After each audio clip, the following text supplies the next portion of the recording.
Boker Tov à toutes et à tous. La Torah, dans cette paracha de Réé, annonce que les bénédictions seront dites en se tournant vers le mont Gérizim et les malédictions sur le mont Réval. Pour quelle raison la Torah relie-t-elle bénédictions et malédictions à ces deux montagnes? Et on répond en ce moment sur un enseignement du Midrash qui dit que ces deux montagnes avaient toutes les deux les mêmes conditions pour produire de la verdure. Le soleil éclairait ces deux montagnes de la même façon, et toutes les deux avaient des cours d'eau qui s'écoulaient à leurs pieds. Et malgré tout, alors que le mont Gérizim était verdoyant toute l'année, le mont Éval, quant à lui, restait continuellement aride, desséché, sans la moindre verdure. Je viens transmettre le principe sur lequel la réussite ou l'échec, la bénédiction ou la malédiction ne dépendent pas uniquement des conditions naturelles extérieures, mais sont essentiellement des propriétés intrinsèques, profondes, intérieures, qui permettent de recevoir la bénédiction.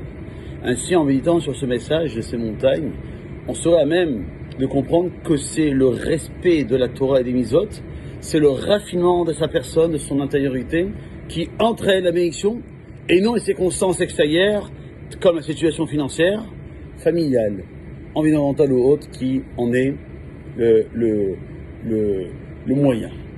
Parfois, il peut nous arriver de penser que si notre vie était différente, si nous avions un autre travail, une autre famille, un autre environnement, on n'aurait plus davantage nous investir dans la Torah et les Mizot. La leçon du mont Gérizim et du mont Éval vient nous rappeler qu'il n'en est rien. L'essentiel de la réussite dépend de notre intériorité.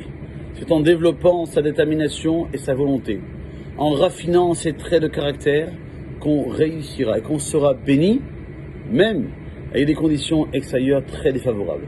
Et à contrario, même les meilleures conditions n'accorderont pas la réussite à ceux qui ne construisent pas leur intériorité.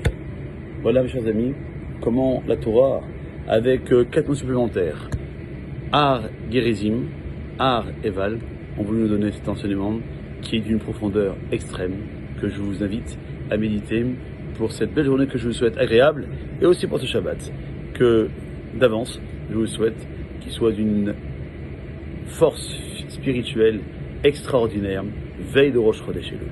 Kol Tov.